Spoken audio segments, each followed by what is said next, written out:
하나님의 말씀 로마서 10장 9절부터 15절까지 말씀입니다. 제가 봉독을 하겠습니다. 내가 만일 내 입으로 예수를 주로 시인하며 또 하나님께서 그를 죽은 자 가운데서 살리신 것을 내 마음에 믿으면 구원을 얻으리니 사람이 마음으로 믿어 의에 이르고 입으로 시인하여 구원에 이르느니라. 성경에 이르되 누구든지 저를 믿는 자는 부끄러움을 당하지 아니하리라 하니 유대인이나 헬라인이나 차별이 없음이라. 한 주께서 모든 사람의 주가 되사 저를 부르는 모든 사람에게 부요하시도다. 누구든지 주의 이름을 부르는 자는 구원을 얻으리라.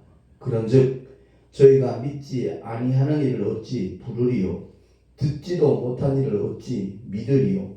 전파하는 자가 없이 어찌 들으리요? 보내심을 받지 아니하였으면 어찌 전파하리요?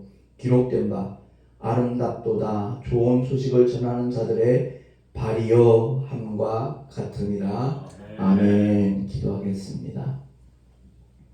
아버지 감사합니다. 오늘 주의 귀한 진리의 말씀에 귀를 기울이게 하시되 성령께서 깨닫게 해주시고 또한 결단하는 자들마다 그대로 실행할 수 있는 힘과 은혜와 능력을 주님 물부터 우리 모두에게 풍성히 부어 주시옵소서. 전하는 자 듣는 자 다 함께 큰 은혜 있기를 간절히 바라옵고 우리 구주 예수 그리스도 이름으로 감사하며 기도하옵나이다. 아멘. 지난주에 사울이라는 청년이 어떻게 사도 바울로 바뀌었고 그가 어떻게 복음을 전하였는가에 대해서 말씀을 전했습니다. 제가 택시 전도한 지 이제 2달만 있으면 만 10년입니다. 그 택시 전도를 처음 시작할 때 그 막막함은 아마 짐작하기 어려울 겁니다. 운전을 오래 해왔지만 인천지를 잘 아는 것도 아니고 택시를 시작은 했는데 어디로 가야 될지 그 막막함은 정말 굉장히 마음을 무겁게 하기도 했고 그랬었습니다. 근데 믿음의 사람들이 다 그렇듯이 그럴 때 우리가 할 수 있는 건 하나님의 도움이잖아요. 기도하는 거잖아요. 하나님께 간절히 도와주시기를 기도를 했습니다. 택시 경험이 없었던 나로서는 무엇보다도 전도에 대한 그 지혜가 전략이 필요했었어요. 그러니까 처음 만나는 사람에게 어떻게 말을 꺼내야 될 것인가 그게 굉장히 중요하기 때문에 그래서 하나님 주신 지혜는 조금 비싼 사탕으로 알려져 있지만 애니타임이라는 사탕이 있어요. 낮게 포장되어 있는 거. 그것을 하나씩 나눠주는 것은 그 사람들의 마음이 조금이라도 부드러워지도록 하기 위해서 그렇게 이제 사탕을 나눠주기 시작을 했죠. 근데 그 별것 아닌 것 같은 그 작은 선물이 대화의 문을 열게 만들더라고요. 그래서 그때부터 이제 어느 정도 대화를 하다가 내릴 때 그 당시 그랬습니다. 그 김한서 목사님 주시는 그 말씀 소책자 그걸 내릴 때 한 권씩 선물입니다 하고 줬어요.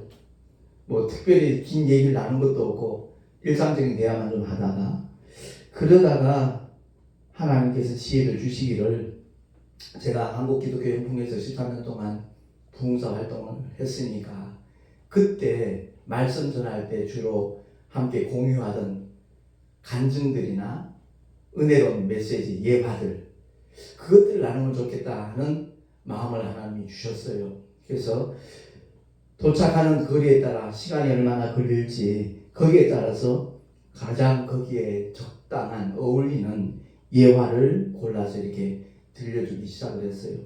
우리가 직접 예수 믿으세요 하면 왠지 모르는 이렇게 거부 반응을 가지거든요. 마음을 닫더라고요. 그래서 칠판에 이제 써놓은 그대로입니다. 몇 가지 이렇게 예화들을 들려주기 시작했는데 처음에는 이제 인생의 새 친구에 대해서 얘기를 들려줬어요.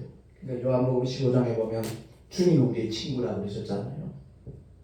그래서 어떤 나라에 인생이라는 사람이 살고 있었는데 어느 날 그 나라 임금님이 사자를 보내서 내일 12시까지 대궐로 입궐하라 라는 전가를 받고 난 다음에 그 인생이라는 사람은 너무 두려운 마음이 들었다는 거죠. 임금님이 왜 나를 부르지? 내가 뭐 잘해서 칭찬받을 일은 없는데, 근데 뭔가 잘못한 것을 나무래기 위해서 그러는 게 아닌가, 이 생각이 들어서 가장 친한 친구를 먼저 찾아갔어요. 여보게, 임금님이 날 오라 그러는데 자네가 나 함께 가서 좀 날 변호 좀 해주길 바라네. 그랬더니 철석같이 믿었던 그 친구의 첫 대답이 미안하이, 나는 못 가네, 그러더라는 거죠. 너무나 낙심이 되고 정말 상심이 되었지만 혼자 갈 용기가 없으니까 두 번째 친구를 찾아갔어요. 그랬더니 그 친구는 내가 대궐 입구까지는 같이 가줌세, 그러나 임금님 앞까지는 나는 도저히 못 가겠네. 역시 거절이었어요. 별 기대하지 않고 마지막 남은 세 번째 친구를 찾아갔지요. 그런 얘기를 고백을 했더니 내가 같이 가줌세, 내가 자네를 변호해 줄 것이네, 그러더라는 거죠. 그 세 친구가 누구죠? 우리 모두에게 있습니다. 첫 번째 친구는 너 아니면 못 살겠다고 우리가 목숨까지 걸 만한 돈이에요. 돈, 재물. 돈병철이라는 별명을 가졌던 이병철 씨도 이 세상 떠날 때 동전 한 입 못 갖고 갔다는 건 너무 잘 알잖아요. 세상 사는 동안은 나에게 큰 힘도 되고 위로도 되고 기쁨도 주는 그런 재물이지만 죽음이 나를 찾아왔을 때, 그 임금님은 하나님이시고 사자는 저승사자예요. 죽음이 찾아왔을 때 더 이상 그 재물은 나에게 힘도 되지 않고 위로도 되지 않고 기쁨도 되지 않는다는 것이죠. 그럼 두 번째 친구는 누굴까요? 말 그대로 친구예요. 사랑하는 가족이고 형제 자매고 그리고 친지들이고 벗들이지요. 죽음이 나를 찾아왔을 때 그들은 장지까지는 가요. 매장을 하면 매장지까지, 화장을 시키면 화장실까지 같이 동행을 해주지만 역시 임금님 앞에는 같이 못 가요. 근데 세 번째 친구는 누구죠? 나를 위해서 십자가에 피 흘려 죽으신 예수 그리스도. 때로는 성가시게 생각을 했어요. 왜 이렇게 주일이 빨리 돌아오지? 부담스럽게 생각도 했어요. 근데 죽음의 요단강을 건너가기 직전에 주님을 찾기만 하면 뭐냐? 내가 너를 위해서 갈보리온에서 피 흘려 죽어주지 않았느냐? 그 보혈이 네 죄를 다 사했으니까 내가 아버지 앞에서 너를 변호하마. 너의 약함이 부족함이 아무리 많을지라도 내가 흘린 보혈이 너를 구원한다 라고 위로하시는 세 번째 친구가 우리 모두의 영원한 친구인 줄로 믿으시기 바랍니다. 그런 내용을 들려주면 굉장히 귀담아 들어요. 처음 듣는 얘기잖아요. 사실 그게 탈무드에 나오는 얘기인데 그 믿음을 예수로 바꿔서 소개했을 뿐이거든요. 그리고 두 번째는 여기 나와 있듯이 바다 낚시간 아버지와 어린 딸 얘기입니다. 창세기에 아담이 선악과를 먹고 난 다음 여호와께서 찾잖아요. 아담아 내가 어디 있느냐. 그 찾으시고 부르신 하나님은 지금 오늘날까지도 많은 믿음의 사람들을 통해서, 목회자들뿐만 아니라 전도하는 많은 믿음의 사람들을 통해서 불러요. 돌아오기를, 아버지 품에 돌아오기를. 그 얘기에 이제 교훈을 주는 그런 얘기인데, 한 아버지가 바다 낚시를 굉장히 좋아해요. 근데 어린 딸이 같이 따라가고 싶었던 거예요. 그래서 서해안으로 이제 바다 낚시를 떠났는데 그 어린 딸은 낚시할 줄도 모르고 별 재미도 못 느끼고 그러기 때문에 아빠한테 요구하는 거예요. 아빠 바다 낚시 하는 동안에 나는 이 갯바위에서 예쁜 조개 껍질 줍고 있겠다라고. 그 말을 듣고 아빠가 그래 그럼 나랑 약속을 하자. 아빠 돌아올 때까지 다른 데 절대 가지 않겠다고 약속하자. 그냥 손가락을 걷고 약속을 했죠. 그 약속 지키겠다고. 어린 딸은 그 조개 줍느라고 뭐 시간 가는 줄 몰랐고, 아빠는 바다 낚시하느라고 작은 배를 하나 빌려가지고 이제 노를 져서 한 50m 이상 이렇게 갔겠죠. 열심히 바다 낚시를 하는데 그날따라 어쩜 고기가 그렇게 잘 잡히는지 몰라요. 근데 시간이 서너 시간 가까이 되니까 이제 밀물 때가 된 거예요. 그 어린 딸이 바닷물이 조금씩 가까이 오는데 아빠랑 약속을 했잖아요. 이 갯바위에서 떠나가지 않겠다라고. 그러니까 그 약속을 지키기 위해서 버티고 있는데 그 물이 발을 적시고 발목을 적시고 무릎 가족이 시작하니까 완전히 겁에 질려서 아빠를 소리치기 시작한 거예요. 아빠 나 살려줘. 무서워. 그런데 그 아빠는 그 딸의 외침을, 그 절규를 들을 귀가 없던 겁니다. 왜? 상당한 거리가 있는 데다가 파도 소리 있죠. 무엇보다도 그 아빠는 어디에 빠져 있어요? 고기 잡는 즐거움에 푹 빠져 있는 겁니다. 그러니까 한참 고기가 많이 잡혀가지고 자기 딸 생각이 나서 돌아보니까 딸애가 보이지 않는 거예요. 그 착한 딸이라 분명히 약속을 지키는 애인데 급히 황급하게 노를 져서 나가봤더니 딸만 없어진 게 아니라 갯바위도 이미 물속에 잠겨서 없어진 거예요. 반대 상황인데 우리가 만약 하나님의 음성을 들었더라면 아담아 내가 어디 있느냐, 아무개야 내가 지금 어디 있느냐 이렇게 부르시는 그 음성을 듣는다면 만사 제쳐놓지요. 근데 세상자는 즐거움에 빠져서 자기 일에 몰두를 해서 이 눈에 보이는 세상이 전부인 줄 알고 아무리 외쳐도 들을 귀가 없기 때문에 결국 영원한 멸망의 파멸로 가는 영혼들이 우리 주변엔 너무 많다는 거죠. 제가 택시를 하는 이유가 바로 이런 것을 나누기 위해서 하는 겁니다 라고 얘기를 들려주면 그분들은 그 말씀 소책자를 꼭 받아갔을 뿐만 아니라 한 5년 전부터는 저희가 직접 만든 전단지하고 교회 주부하고 나눠주면 목사님 유튜브 꼭 찾아볼게요 그러고 내리거든요. 그게 제 목회의 어떤 활력소예요. 정말 주님 앞에 섰을 때 얼마나 많은 영혼들이 언제 택시를 탔는데 목사님 준 그 전도 쪽지 그거 보고 나도 교회 다니기 시작했다라고 고백할 영혼들이 얼마나 많을까. 거기에 대한 기대감을 가지고 그 전도를 마치면 나는 늘 기도하죠. 오늘 만난 영혼들 하나님께서 구원해달라고. 어떤 루트를 통해서라도 어떤 믿음의 사람을 통해서라도 신앙생활을 시작할 수 있도록 하나님 역사해달라고 그 기도를 드리는 거죠. 세 번째 나와 있는 게 죄수의 흉틀, 끔찍한 십자가. 왜 하필이면 사형수가 매달려 있는 십자가를 믿어야 되느냐, 그런 반감을 가진 사람들도 의외로 많이 있어요. 그래서 그분들에게 들려주는 얘기는 한 어머니와 딸이 함께 살고 있는데 어머니 얼굴이 너무 흉측해요. 완전히 일그러지고 그냥 시커멓게 그냥 시퍼렇게 멍이 들어있는 그런 얼굴의 어머니예요.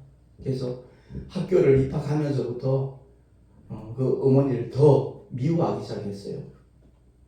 친구들이 놀리니까 네 어머니 얼굴은 괴물이라고 이런 식으로 놀리니까 정말 그 어머니를 너무너무 싫어했고 나중에 증오하기까지 하는 그런 어린 딸이었어요. 근데 부산에 사는 이모가 거의 10년 만에 올라온 거예요. 언니 집으로 올라왔는데 누구보다도 엄마를 사랑할 줄 알았던 그 조카애가 어머니와의 관계가 너무너무 불편하고 원수 같은 관계가 된 걸 보고 가슴이 아팠어요. 그 이모가 올라오고 나니까 그때부터 이모 손만 꼭 붙잡고 뭐 놀러도 가고 시장도 따라가고 그랬거든요. 그래서 이모가 그 조카한테 얘기를 꺼낸 거예요. 너 엄마가 왜 그렇게 싫어? 괴물이잖아. 아, 그래서 그러는구나. 그러면서 품속에서 사진을 하나 꺼내놔요. 그 사진 속에는 너무너무 예쁘게 생긴, 아름답게 생긴 한 애기 어머니와 어린 애기가 품에 안겨 있는 사진이었어요. 이 사람 누구야? 누구긴 네 엄마야. 에이, 거짓말하지 말라고. 우리 엄마는 괴물인데. 그때 이제 이모가 들려주는 거예요. 네 엄마가 네 기저귀하고 이불 빨래를 한다고 우물가에 앉아 있는데 갑자기 뒤에 훈훈한 기가 느껴져서 보니까 너는 분명히 그 방 안에서 잠을 자고 있는데 그냥 불이 나가지고 그 불길이 막 번져나가고 있는 그 모습을 보고 네 엄마가 그 젖은 이불을 들고 그 불 속으로 뛰어들었다.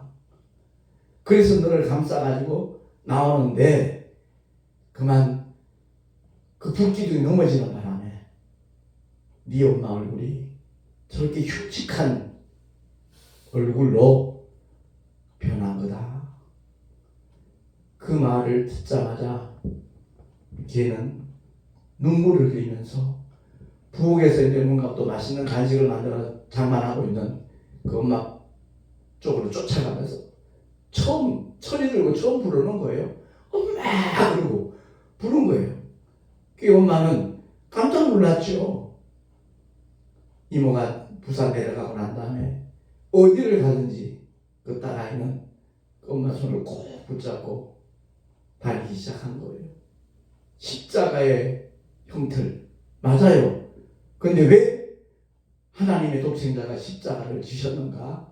그 바로 우리들의 죄 때문에 인류의 모든 죄를 짊어지시고 대신 형벌 받으신 거다. 그러니까 십자가는 끔찍한 것이 아니라 그야말로 놀라운 하나님의 사랑이 입증된 증거다라는 얘기를 들려줘요.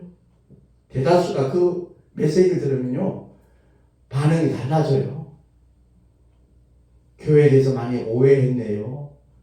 가까운 교회 한번 나가볼게요. 아니면 내 친구가 교회를 열심히 다녔는데 걔가 왜 그렇게 열심히 전도했는지 이제야 조금 알 것 같다고 그렇게 반응하는 분들도 있고요. 그럴 때마다 굉장히 저는 참 보람을 느끼지요. 기쁘죠. 그리고 맨 밑에 나가 있는 요한복음 3장 12절 하나님의 사랑에 대한 예화거든요. 이 예화를 듣고 난 다음에 30년 동안 작두를 타던 박수무당이 나한테 전도지를 다시 달라고 그랬거든요. 이제 그분이 공항에서 이제 택시를 탔는데 그 당시에 제가 애니타임에는 사탕을 하나씩 나눠줬다 그랬잖아요. 그걸 받자마자 어휴 감동입니다. 내가 택시를 그렇게 많이 타고 다녔지만 이런 좋은 사탕 주시는 분은 처음 봤다고 감동이라 그러기에 김한성 목사님 주시는 말씀 소책자 그걸 하나 꺼내가지고 그거보다 훨씬 더 좋은 선물 하나 드릴게요. 그랬더니 뭔데요? 반응을 하더라고요. 그래서 그 책자를 딱 건네줬더니 목소리 톤부터 바뀌었어요. 됐습니다. 빨리 가죽이나 하세요. 그러는 거예요. 그래서 김포읍 주소를 찍고 출발을 했죠. 그랬더니 자기가 생각을 해봐도 사탕 줬을 때 그리고 책자 줬을 때 너무 상반된 반응을 보인 게 미안한 생각이 들었던가 봐요. 묻지 않은 얘기를 하더라고요. 사실 저는 박수무당입니다. 30년 동안 작두를 타면서 구슬해왔는데 어제도 제주도 내려갔다가 작두 한번 타고 복채 2천만 원 벌어갖고 왔다고 자랑삼아 얘기하더라고요. 그래서 그거 효험이 있습니까? 그랬더니 노코멘트 하겠습니다. 이러더라고요. 그러면서 그가 하는 말의 뉘앙스는 당신은 큰 신을 섬기는 하나님을 섬기는 목사지만 택시를 해야 밥 벌어 먹고 살 만큼 힘든 인생을 살고 있지만 나는 너무 부유하고 윤택한 삶을 산다라는 그런 뉘앙스가 느껴져서 인생에 후회 없으신가요? 그랬더니 전혀 없습니다. 잘 먹고 잘 삽니다. 그러기에 죽은 다음에도 후회 없을 것 같으세요? 그랬더니 예? 거기까지 생각해 본 적도 없고 생각해보고 싶지도 않대요. 그러게 제가 질문을 던졌어요. 임종 지켜본 적 있습니까? 많이 봤죠. 왜냐하면 유명한 박수무당이 이미 소문나 있는 사람이고 죽을 때 이상한 소리를 하고 막 발작을 하고 이런 현상들이 일어나니까 그거 좀 진정시켜달라고 무마시켜달라고 이렇게 초청을 많이 받았다는 거예요. 그러기에 다시 또 질문을 던졌어요. 그들이 숨이 먹기 직전에 혹시 남긴 말 기억나는 거 있습니까? 그랬더니 있죠. 뭔데요? 그랬더니 네 고모가 나 데리러 왔는데 그 옆에 시커먼 것들이 같이 따라와 있다. 무섭다 안 갈란다. 그런 종류의 얘기를 가장 많이 들었다는 거예요. 그러기에 유가족들 반응이 어떻던가요? 아이고 죽을 때가 되니까 헛것이 보이나 보다고 그런 현상이 일어나고 1, 20분 안에 이제 숨이 끊어지니까 자기도 그 말을 참 많이 했다라고 얘기를 하더라고요. 그래서 제가 이제 말하기 시작을 했죠.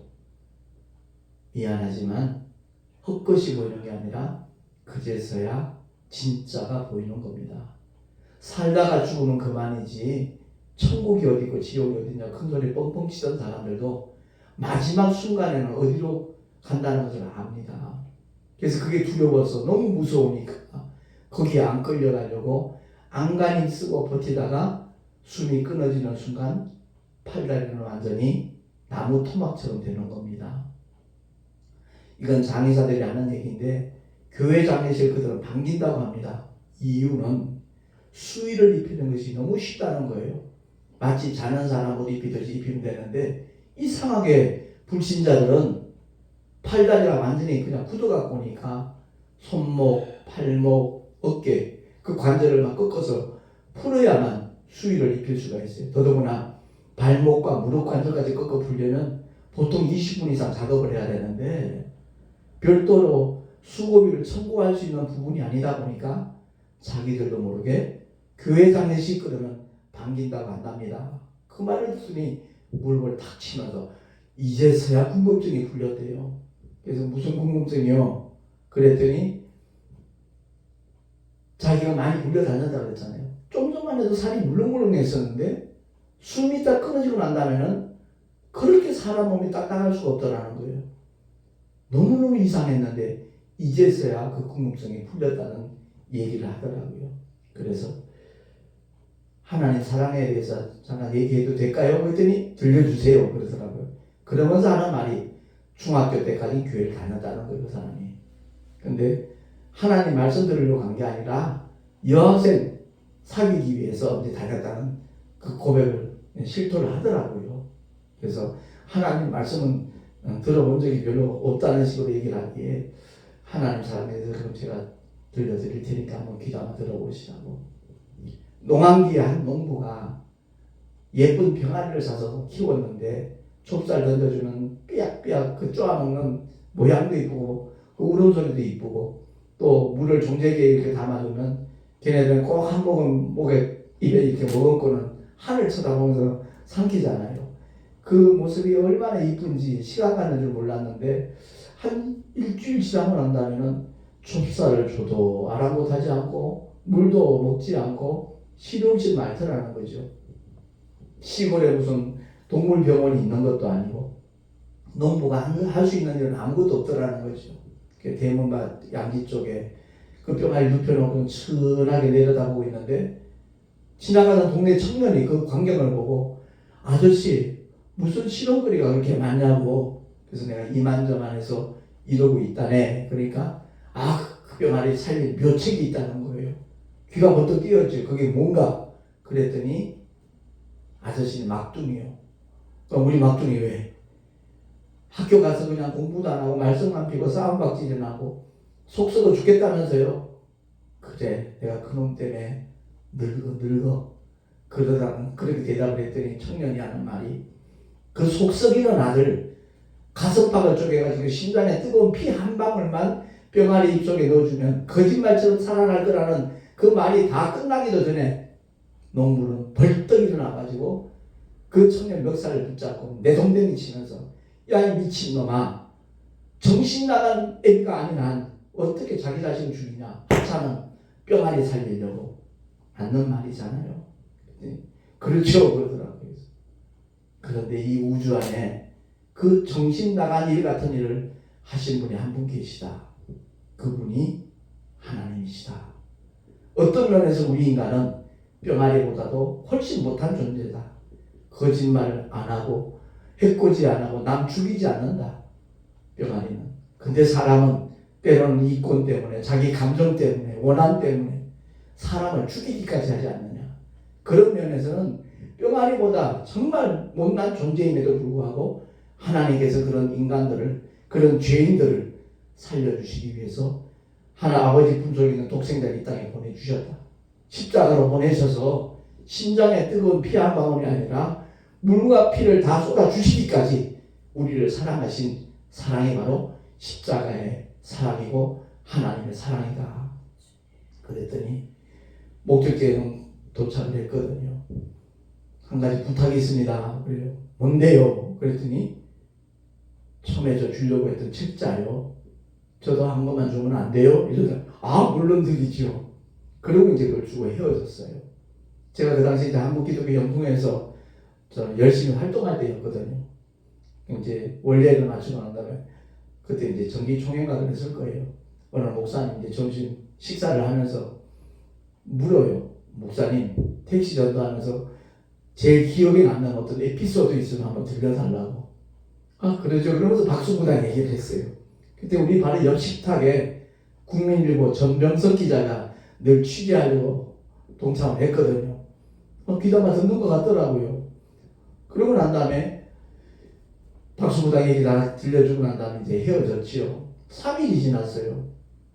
전화가 왔는데 새롭게 와서 제작진이래요.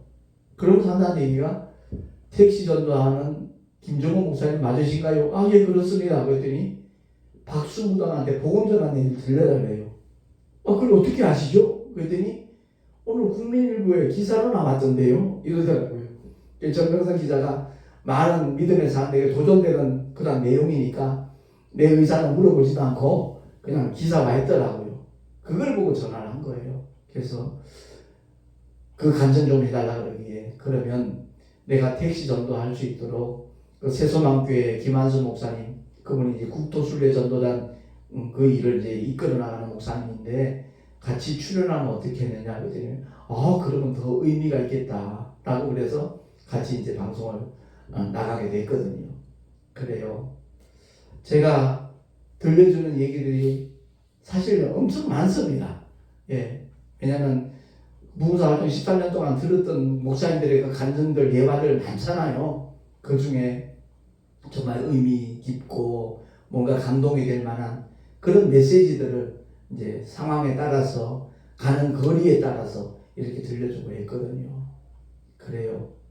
택시 전도 결코 쉽지 않죠. 사람을 상대하는 거다 보니까 고작 해야 몇만 원 쓰면서 갑질하는 사람도 없잖아 있고요. 그럼에도 불구하고 제가 몸은 피곤하고 힘들어도 정말 그 일을 계속 하기를 원하고 있고 건강이 허락되는 한 정말 저는 택시 전도를 멈추고 싶은 마음이 추워도 없거든요. 그래서 그 메시지를 들었던 사람들 중에 어떤 사람이 하나님의 은혜를 입고 구원을 받게 될지 저는 몰라요. 모르지만 씨 뿌리는 자의 비유를 전 늘 생각을 합니다. 우리 주님이 옥토에만 씨를 뿌리라 말씀한 적이 없어요. 예? 주님이 이 땅에 오신 목적이 씨를 뿌리기 위해서 오셨다 그랬고 때로는 길가에 떨어지고 돌짝밭에 떨어지고 가시덤불에 떨어지고 때로는 또 옥토에 떨어진다라는 그 말씀을 하시면서 우리 모두에게 옥토가 어딘지 골라서 씨를 뿌리라 말씀하신 적이 없어요. 그러니까 주님이 공생의 기간 동안 하신 사역이 바로 복음의 씨앗을 뿌리는 거잖아요. 하나님 말씀을 가르치시고 병든 자를 고쳐주시고 귀신들 쫓아내시면서 천국 복음을 전파하신 목적이 바로 전도가 목적이거든요. 그들에게 생명의 씨앗이 뿌려지기를 원하는 그 사역을 공생의 기간 동안 주님은 쉼없이 실천하셨고 공생을 마치신 다음 십자가에서 피 흘려 죽으시고 사흘 만에 부활하신 후에 이제 제자들에게 마지막 분부하신 게 바로 그거잖아요. 온 천하에 정말 복음을 전파하라고 만민에게 복음을 전하고 제자 삼으라고 주님은 그것을 위임하셨잖아요. 달리 표현하면 왕중왕이신 주님이 명령하신 거예요. 어명이요 그러면 그 약상을 마시면 죽는다는 거 뻔히 알면서 마시잖아요. 그게 어명이에요. 예. 삼족을 멸할 수도 있으니까. 근데 우리는 왕중왕의 명령이다 그러면서도 귓등으로 들어요. 등한이에요. 그 말씀의 그 의미가 무엇이고 결과가 어떠한 것인가에 대해서 아는 것 같으면서도 너무 무감각한 것이 오늘날 현대 기독교인들의 현주소가 아닌가 그 생각을 좀 늘 갖게 되더라고요. 그렇습니다. 오늘 말씀을 통해서 제가 이제 2개월 지나는 택시전도 딱 10년째인데 그 10년 동안 하나님께서 정말 나에게 베푸신 그 은혜는 이루 말할 수 없고요. 예. 아까도 표현했듯이 나이 70에 하루에 10시간 이상 택시하는 몸은 녹초가 돼요. 그런데 주님이 주시는 위로와 기쁨과 소망은 이루 말할 수가 없거든요. 또 감사하게도 한 4시간 눈 붙이고 나면 멀쩡해요. 기력을 하나님도 공급해 주셔요. 아, 주님이 택시 연도를 정말 원하시는구나, 기뻐하시는구나, 이런 마음을 갖게 되어지죠. 아무튼 제가 더욱 감사한 것은 그 새롭게 하셔서 제작진에서 그 실화극장을 만드는 바람에 저는 유튜브를 알게 됐어요. 유튜브에 대해서 무지했거든요. 그러고 난 다음에 어떤 분이 그렇게 얘기를 하더라고요.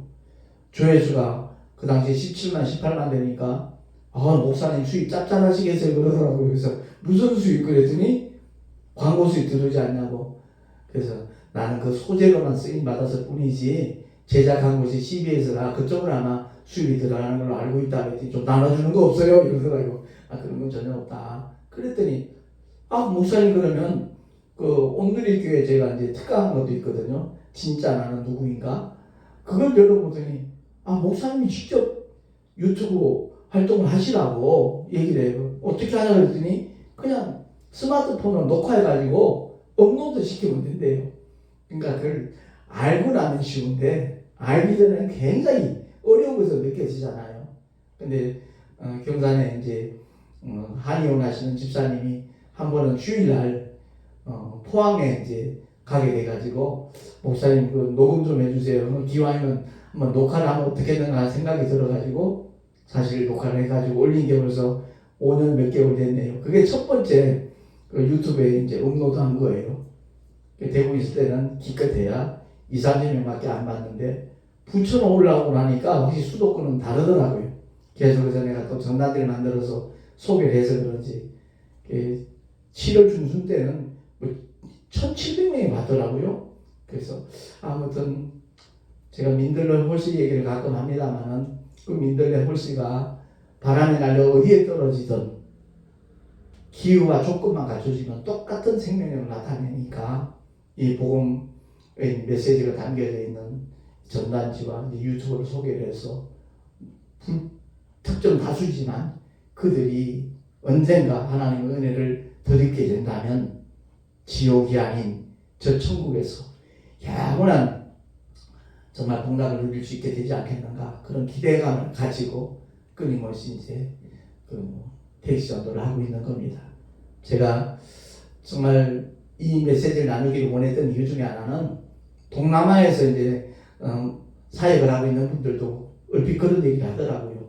거기도 택시 전도 같은 것을 하는 분이 있으니까 기왕이면 그분들이 이런 예화들을 활용을 하면 좋겠다 싶어서 제가 오늘 이렇게 메시지를 전하는 겁니다. 아무쪼록 우리 모두가 다 언젠가 이 세상을 떠날 겁니다. 그 떠나는 것은 끝이 아니기 때문에 새로운 영원한 시작인데 과연 어디서 시작할 것인가? 천국인가? 지옥인가? 그 선택권은 우리 자신에게 있다는 겁니다. 원수 마귀의 거짓말에 속지 말고 죽으면 그만이라는 말, 그 새빨간 거짓말에 속지 말고 정말 우리 모두를 구원하시기 위하여 하늘 영광 보좌를 뒤로하시고 이 십자가로 달려오신 하나님의 독생자 예수 그리스도를 믿음으로 말미암아 우리 모두가 다 영원한 행복자가 되는 하나님의 가족으로 저 천국에서 영생 복락할 수 있는 하나님의 사람들이 될 수 있기를 예수 이름으로 축원합니다. 오늘 본문에 말했듯이 전하지 않는 일을 그들이 어떻게 믿겠는가? 예? 그러니까 끊임없이 복음을 전파하는 하나님의 사랑으로 우리 모두가 다 주 앞에 쓰임 받을 수 있기를 다시 한번 예수 이름으로 축원합니다. 기도하겠습니다. 하나님 아버지 감사합니다. 우리에게 맡겨주신 사명이 얼마나 중차대한 것인가 하는 것을 우리 모두가 깨닫기를 원합니다.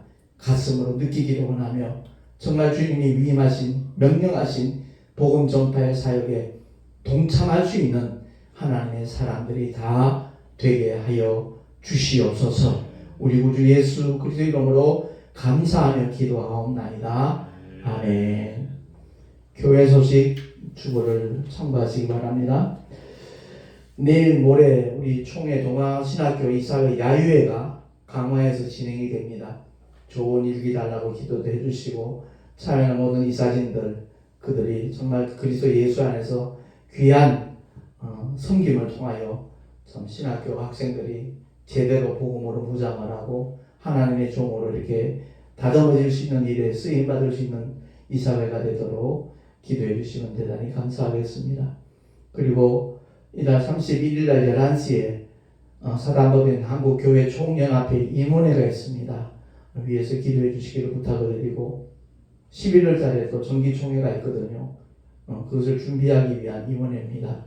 위에서 함께 중보해 주시면 고맙겠습니다. 늘 강조하지만 택시 전도와 총회장 사명 잘 감당할 수 있도록 중보 기도를 부탁을 드리겠습니다. 드린 예물 위하여 잠시 기도하고 축도로 예배를 마치도록 하겠습니다.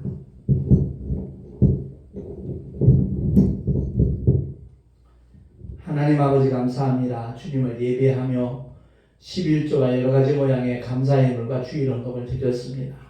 기쁘시게 흠양하여 주옵시고 아버지의 뜻대로 사용하여 주시옵소서.